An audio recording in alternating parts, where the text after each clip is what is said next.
بسم الله الرحمن الرحيم وبه نستعين ثم الصلاة والسلام على سيدنا ونبينا أبي القاسم المصطفى محمد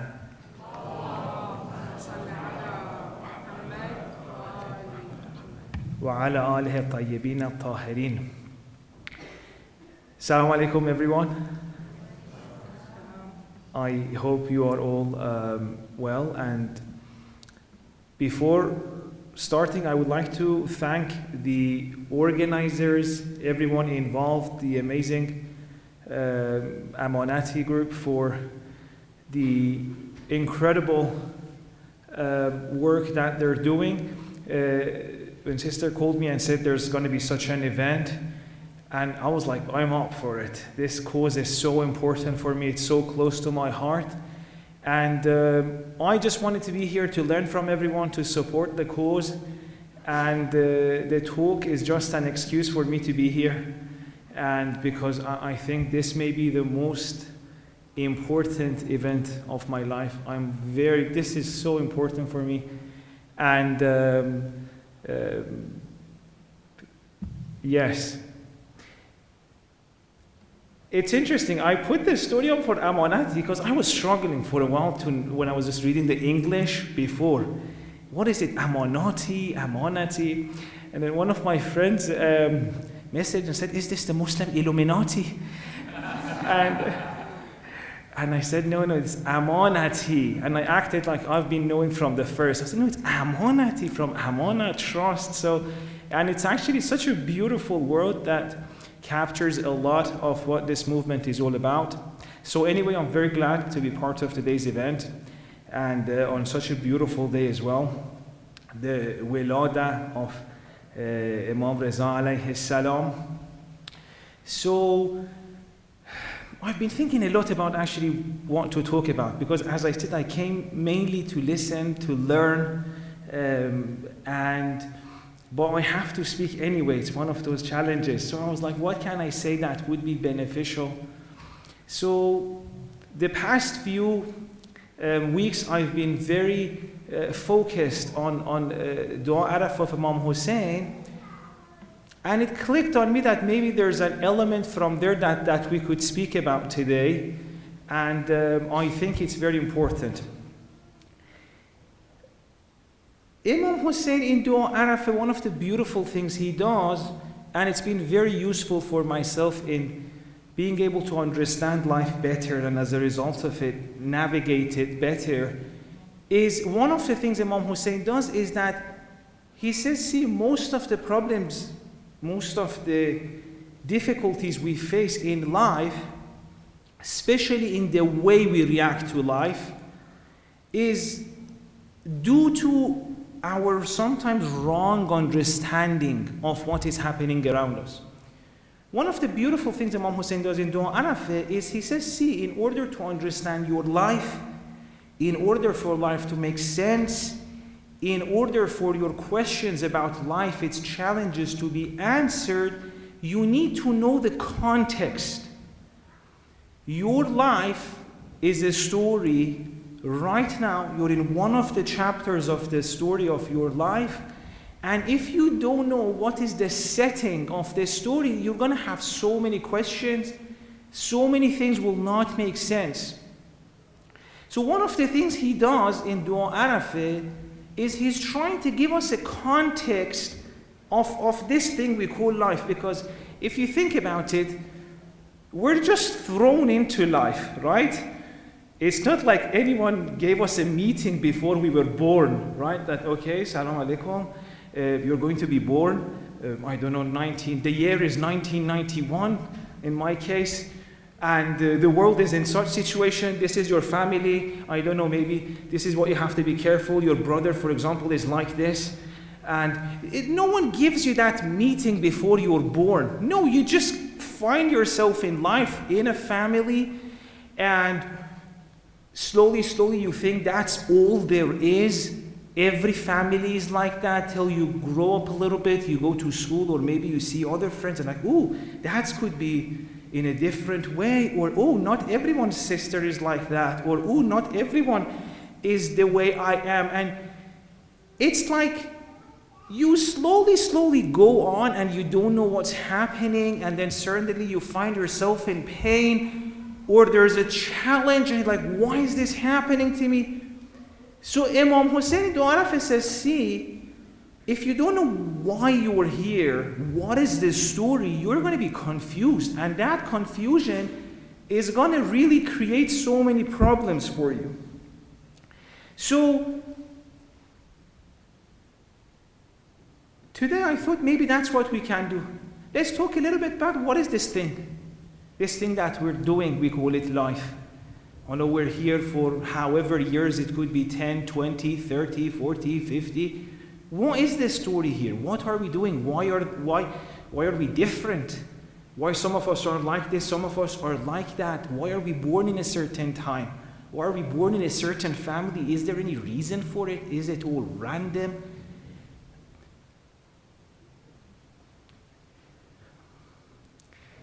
Imam Hussein says, see, from before you came to this world, yani thousands of years before you were born, God had a plan for you, every single one of us. It's not like it was an accident that we were born. Even if our parents, for them it was an accident, but it was part of God's plan for that accident to take place and we came to this world.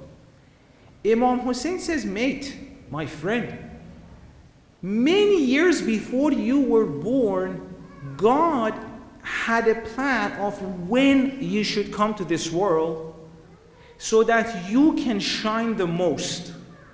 He says, from generation to generations, empires came and went, rulers came and went, societies came, different societies were formed, cultures came and... But God kept us, every single one of us, from one generation to another generation till the right time for us to come and shine. For every single person, Imam Hussein says, the family they're born into, the year they're born in, the country they're born in, all of this comes with a plan. And that plan is out of God's love. Every person, according to Imam Hussein, is a character in a story written by the most beautiful storyteller of the world, and that is God. And every person comes at the world with whatever they need to become the hero of their story. And one of the things that Imam Hussein reminds us is that there are different stories. There are different ways of being a hero of your own story. Not all heroes do the same thing. Not all heroes have the same starting points. Not all stories need to look the same. In fact, we like it that stories are different. Imagine if all the movies we watch were the same movie, how boring would that be? No, Imam says every person is part of a story, they are the hero of it, and they are given all they need to be able to shine in that story. Now, if they don't know what their story is, they may feel like they lack what they need to get there. But that only shows that maybe we have forgotten about our own story. What is my story? What am I here to achieve?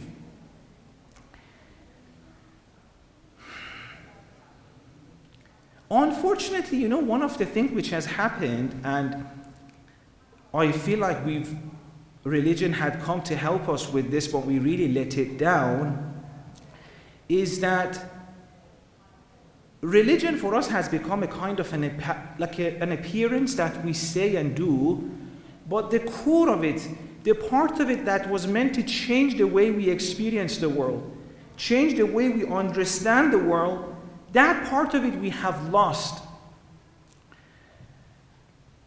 Religion is not something that you just say, you just do.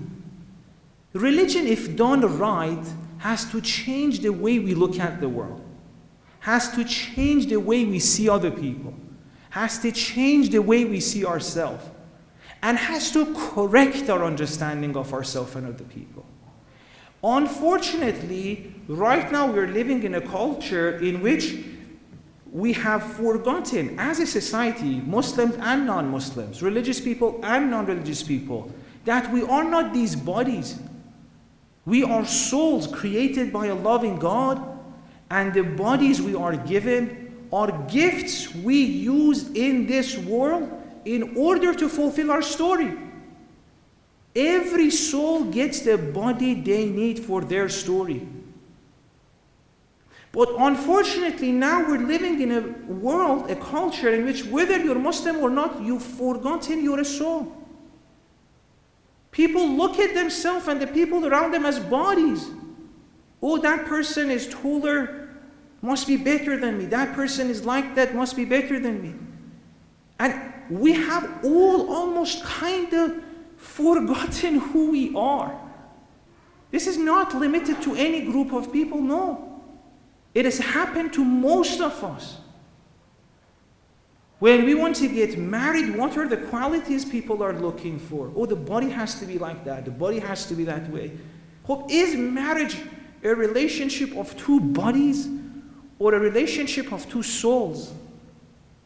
Is our experience here, our life, that we're just a body, or no? Our soul has come here to learn things, to experience certain things, to grow, and the body is only the vehicle that it uses in these however years that we are here for. One day this body, however shape it is, we're going to leave it, thank God for it, and move on to the next part of our journey. But we are so focused, we have so much forgotten, that we have kind of really believed that this is the body. And even sometimes when, this shows itself in almost everything. Our self-worth gets linked to our body, even though Quran says, mate, your body is not you, that's me, that's my gift to you. I don't know, the way we look at people and we try to see if they're successful in life or not, we judge that, for example, what kind of physical things they have, what does their body look like? Well, it's so interesting. One of the things, for example, Imam Hussein does in Dua Arafah, and then all of our Imams tried to do, was to tell people, if you think you're the body, if you think this world is all there is, you won't understand your life. You're going to make so many judgment mistakes. Masalan, Imam Hussein on the day of Ashura, it's so interesting. Imam Hussein says about Ashura that I won. I wasn't defeated. How is that possible? All of your companions got killed in that way. Your body was harmed in such ways. How is that a victory? He says, you think I'm a body? Yes, if you think I'm a body, Ashura is a defeat. Ashura is a loss because they destroyed my body. But he says, I won. Why did I win? Because he said, my soul showed what human soul is capable of. He says, they were throwing stones at us, they were throwing spears at us, they were harming us in all sorts of ways. We never did anything wrong to them. In the heat of the battle, he says, when my daughter needed me and my little daughter came to me, I didn't tell her, can't you see dad is busy? Can't you see it's a war? He said, no. I got down from my horse and I told my daughter, what is it, the light of my eye? What is it, sweetie? How can I help you? He says, this is the victory of humanity. That a soul can show no matter what circumstance I find myself in, I will try to act beautiful. Throw stones at me, beauty will come out of me. This is the victory of humanity. Our soul, for our soul to show no matter what situation you put into me, I will still be beautiful. It's very interesting when we were to be created by God. Angels didn't want us to come in this world. Angels told God, why are you creating insan? We praise you, we glorify you. What's the need for this thing you're creating, insan? God told them, this insan can do things that you guys are not aware of. This insan is special. That's us. Every single one of us. God had so much love and respect for insan that he went against the angels and created us. And when he created us, he congratulated himself. That's not because of what our bodies can do. That's because what our soul can do, what our soul is here to show. And for every soul to manifest that beauty, they are given exactly the condition they need to be able to show that. For the beauty of Imam Hussein's soul to come out, he had to be in Ashura. For us to know how beautiful the soul of Lady Zainab is, she had to be in Ashura. Without Ashura, how could we know how beautiful Abbas is?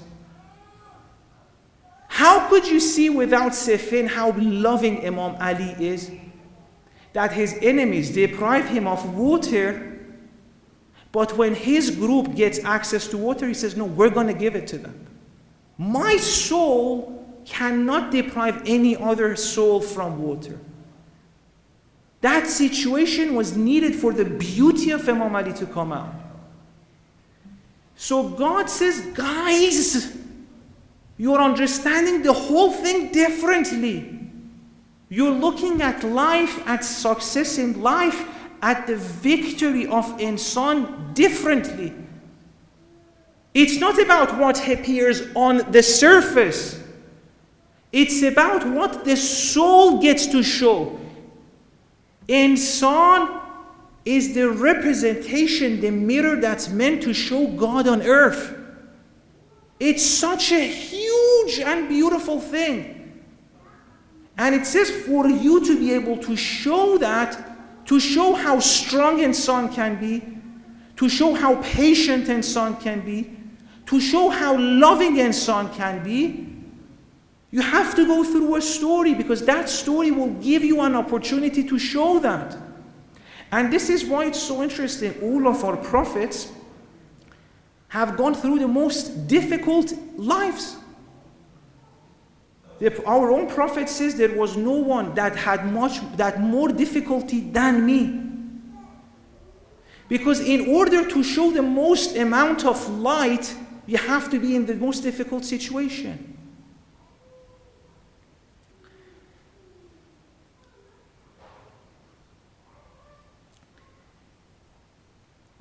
If we don't understand this, if we don't know why we're here for, if we forget that we are souls, if we forget that we came to this world to show the greatness that God has put inside us, we look at the world, we look at other people, and we don't know how to understand things. Even with good intentions, we make wrong mistakes.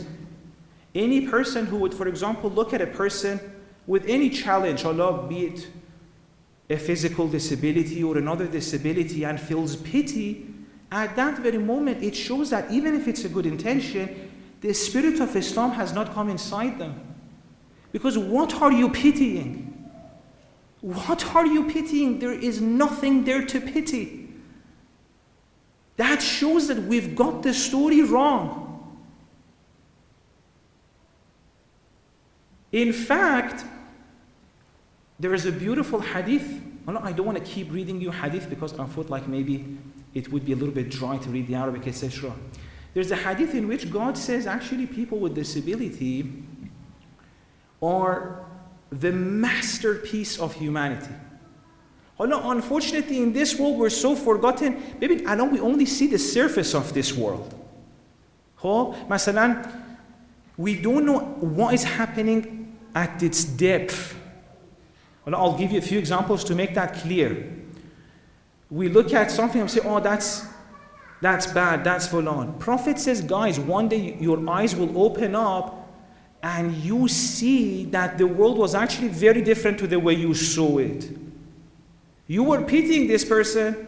All the angels in the sky were respecting, were celebrating, were praising him.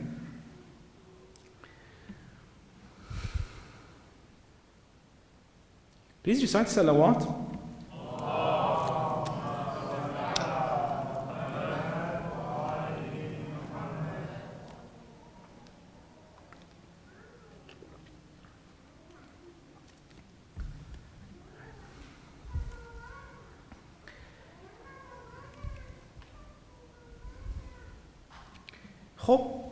I'm trying to see where to go next because there's so much to say about this topic, but I don't want to also bore you, and I'm so excited to hear to the other parts of the program. So let me just recap and maybe one last point at the end. Imam Hussein is telling us, guys, so long as you don't see the context of your life, you won't be able to understand it. You're not a physical body. That body is a gift. What you are is a soul. And that soul is created out of love, and the condition it has come in is exactly the condition it needed to become the hero of its story. And one day you will be shown that story and you will be happy about it. Right now, because you are not seeing what is happening, it may not make sense. And this is why, let me go there, this is why in some of the ahadith, the Ahl Bayt try to change the way we look at the world. Let me give you 3 of these hadiths. 1, the Prophet says, see, there is 2 ways of understanding yourself, either as a body or as a soul. For the body to grow, you eat. For the soul to grow, you have to feed others. What is he trying to show us? There's 2 ways of understanding this world. You're not the body. You're a soul. You're something else. And the way your soul grows, the success of your soul, the happiness of your soul is different to what you would consider for your body. You cannot understand your success in life, your worth, by looking at your body. He says, Asan, they work in different ways. For your body to grow, you have to eat yourself. For your soul to grow, you have to feed others. Another hadith. اعلموا أن حوائج الناس إليكم من نعم الله عليكم. This is by Imam Hussein alayhi salam. Imam is saying, guys, again you could go wrong with understanding this world. Now, when we think we're just a body here to live certain life for 50 years, 60 years, that's it. We forget we have an eternal journey. We forget this is only the beginning of our life. He says if you look at life that way, when someone has a need in you, when someone needs you, when someone comes to help for you, you feel like it's a burden. And obviously it is if you think this world is all there is. If you think your body has 50 years to achieve something, and achievement is just a physical gain, well, obviously if you need to help someone, that's a burden. That's a waste of life. But Imam says, see, again you made a mistake. That's not how it works. It's not these 50 years. Success is not what you call success. When these people come to you for your help, or when they need you, that's actually a blessing for you. Your soul is gaining something out of it. Your soul gets an opportunity to show what insan can do, to show how loving insan can be. That is a blessing for you. So see, in almost every hadith, the Ahl Bayt are trying to go inside our head and change the way we look at the world. Another one, I think this one was by Imam Ali alayhi salam. Imam says, do you want to know who has the best life? أحسن العيش, the best life. من حسن عيش الناس في عيشه. من حسن عيش الناس في عيشه. He says, do you want me to know what is success in this world? And this is who is saying this to us, Imam Ali. And if we know there's one person in this world who actually did the whole human game well and won the game, succeeded, فُزْتُ وَرَبِّ الْكَعْبَةِ, it's Imam Ali. And he says, do you want to know what is success in this life? What is the best life? مَنْ حَسُنَ عِيشَ النَّاسِ فِي عِيشِهِ, the one whose life makes the life of other people better. Again, a paradigm shift in the way we look at the world. If you think you're a body here for 60 years, الان if you have to take care of someone, if you have to do, you're falling behind it. Whether you're a parent or a sibling or a friend, الان all of other parents, all of other people are going ahead with their life, succeeding, doing this. I'm falling behind, I'm doing this. I'm taking care of someone at home. Imam says, Baba, you got it wrong again now. You've come here for your soul to grow, for your soul to become beautiful. You're not behind. The best life, man hasuna isha nas fi isha. The best life is the life that makes the life of other people better, makes the life of other people easier.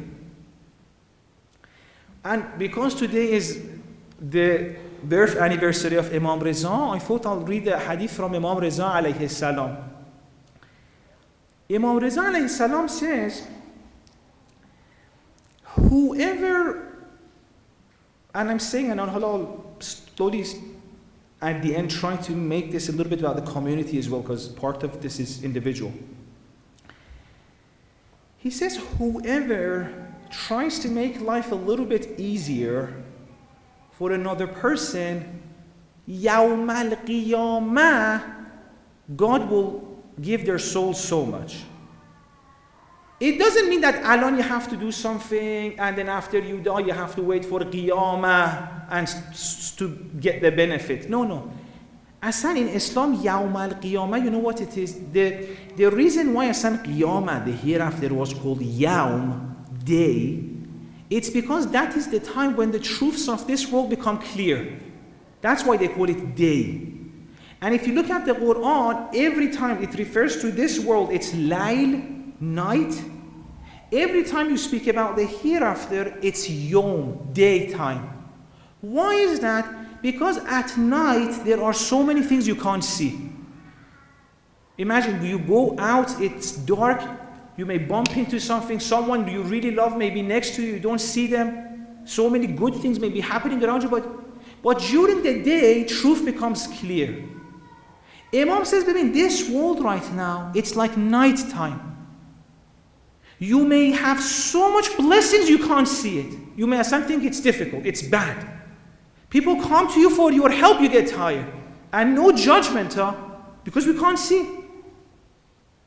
The reason Yawm al-Qiyamah is called Yawm, daytime, because that's when you start realizing, oh my God, that difficulty I went through, that's what that was for?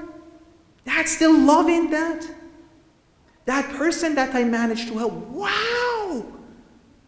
What happened to my soul? Look how much my soul grew. Look how beautiful that sacrifice was. Yawm al-Qiyamah. It's not that alone you do something 40 years later it shows. No, 40 years later you find out. 40 years later you find out how every person that you helped was a treasure for you. You thought you're helping them, they were helping you. If you think you're the body, hope you're helping that body. But who said we're bodies? Yawm al-Qiyamah, God will show us all of this. They were the treasures for you. There's a few hadiths about parents who take care of children with difficulty, and says, on the day of judgment, they will see that that child for them was a garden more beautiful than heaven. Heaven with all of its glory is smaller than your child with a disability. That's how beautiful that soul is. The reason we can't see that right now is that this world is dark. The truths are unclear in this world. One day we will see that.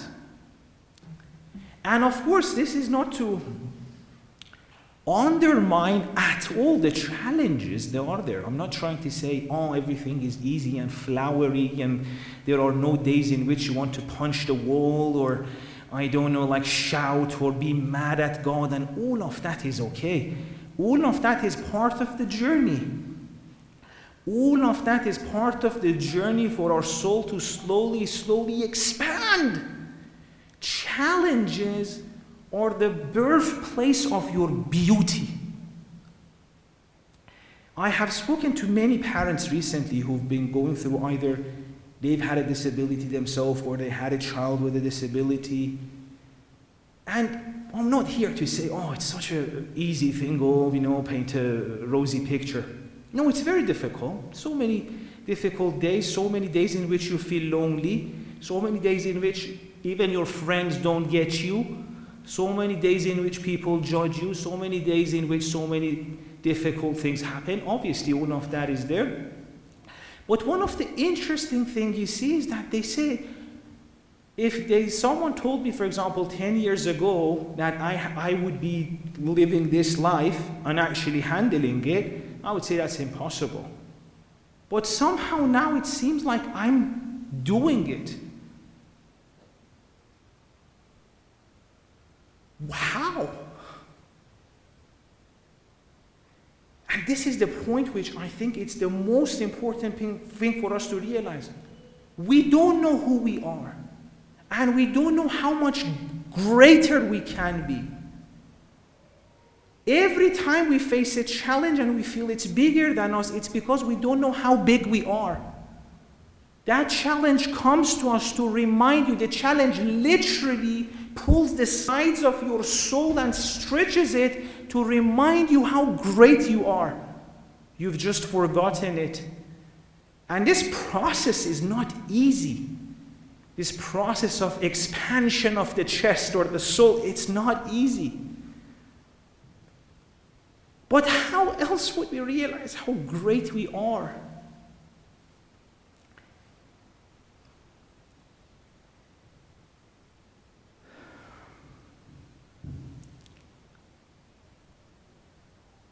There are so many hadiths that says when things become clear, anytime it says Yawm al-Qiyamah, just translate it to this: when things become clear. Otherwise, even right now, it's like that. When people see on that day, when things become clear, oh wow, what was the purpose of this thing I was going through? That moment I was on the floor punching the carpet, be like, this is tough. What was happening at that moment? My body obviously can't take it. But in that difficult moment, what's happening to my soul, the actual person that I am? When you get a replay of that and you see, wow, look at that growth, look at that beauty, look how beautiful my soul is. Then you say, oh wow, I wish I had more of that. Right now to say that, it's like really difficult. But one day we all say that. And I can't wait to see all of you on that day. Having said all of that, I want to move a little bit in the 5 minutes that I have left. I said I'm here to learn. I'm talking so long. No, this is what happens when you give a sheikh a time and a microphone and water. Just doesn't stop talking. But one of the things I thought it's very important for us to mention, and I want to say I'm up for it. From this point onwards, wherever events there are on this course, count me in. I'll do whatever I can. Is we really need to, and bless the Amanati group for starting this. I have so much respect for them. We need to push this to next level. All of us, we have to come support. All of us, we have to come help. Because to come and read Quran doesn't make a community religious. To come and do, masalan, read du'as or no, that doesn't make a community religious. All of that is there to create a change in us so that we can treat others better. When we treat others better, that is a religious community. Masalan, inshallah, in a few weeks, I'm going to speak about dua kumeh. Listen, what is the function of dua kumeh? One of the functions of dua kumeh, you know what it is? It's such a beautiful thing. Dua kumail is that point in which you want to show love to others. It's difficult. Masala, you want in a situation to be able to be there more for someone. Or masala, you want to handle a situation with more patience, you can't. That's dua kumail. You go to God and say, God, I couldn't handle it. I wanted to be more loving, I couldn't. I wanted to be more patient, I couldn't. Give me more. Give me more love, give me more patience. That's literally dua kumail. Dua kumail is you go to God and complain to God, Alon, I don't feel big enough to handle this situation. Stretch me.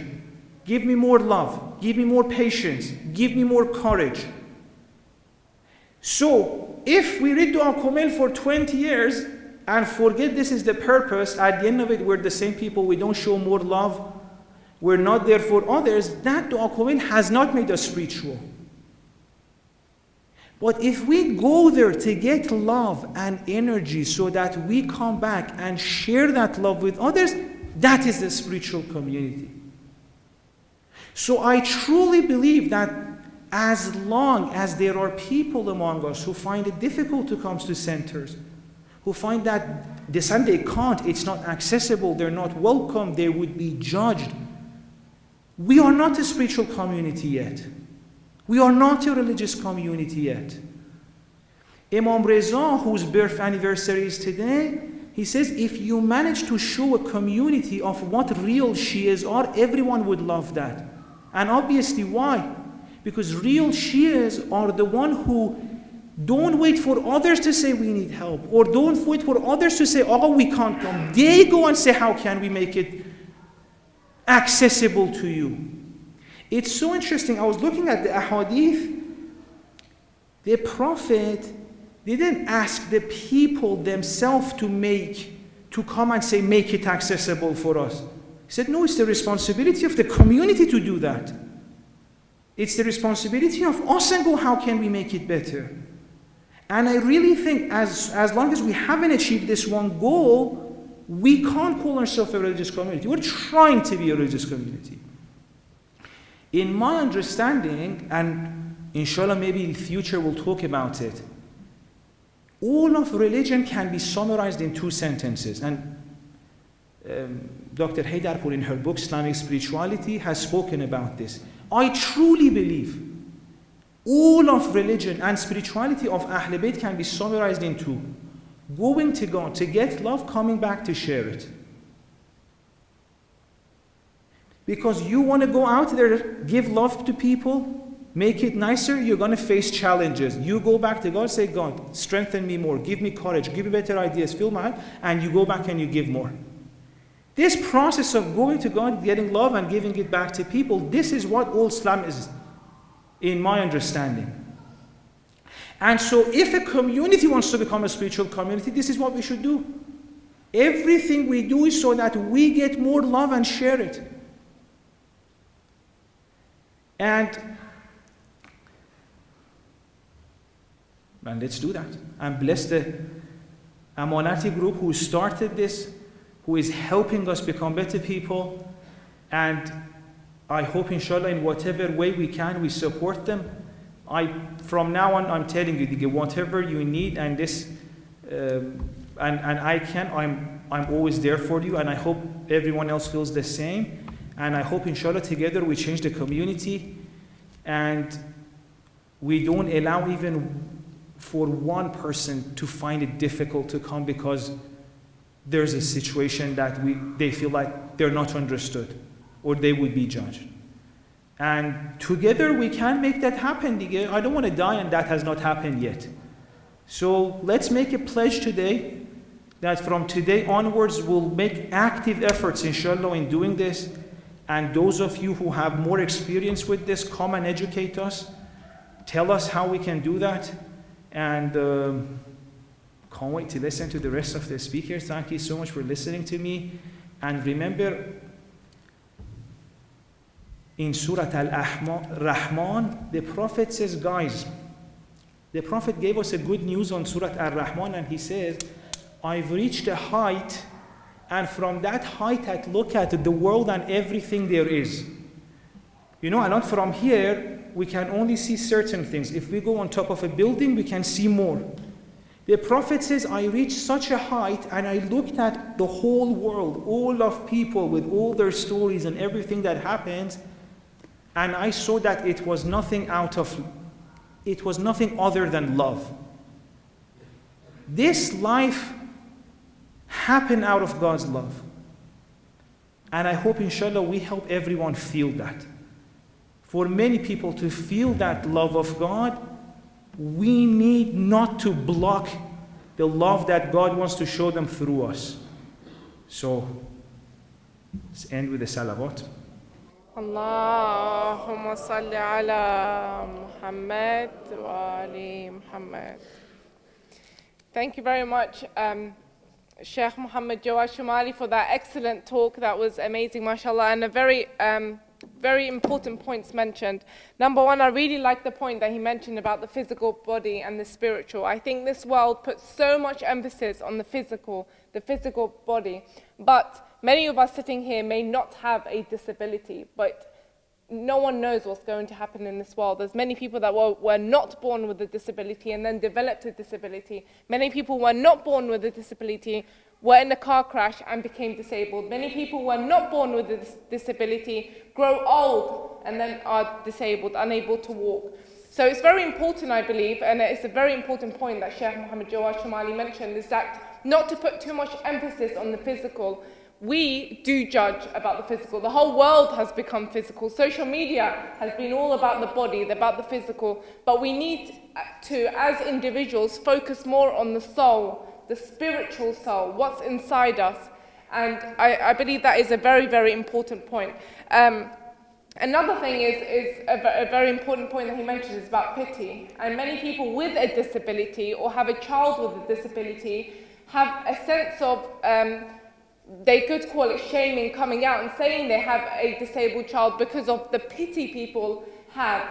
People with a disability or people with a child with disability do not need someone's pity and do not need someone's, in a sense, to feel pity upon them. They just need understanding and acceptance, that's it. So when we have that understanding, when we have that awareness, then we can move forward, inshallah, and go forward.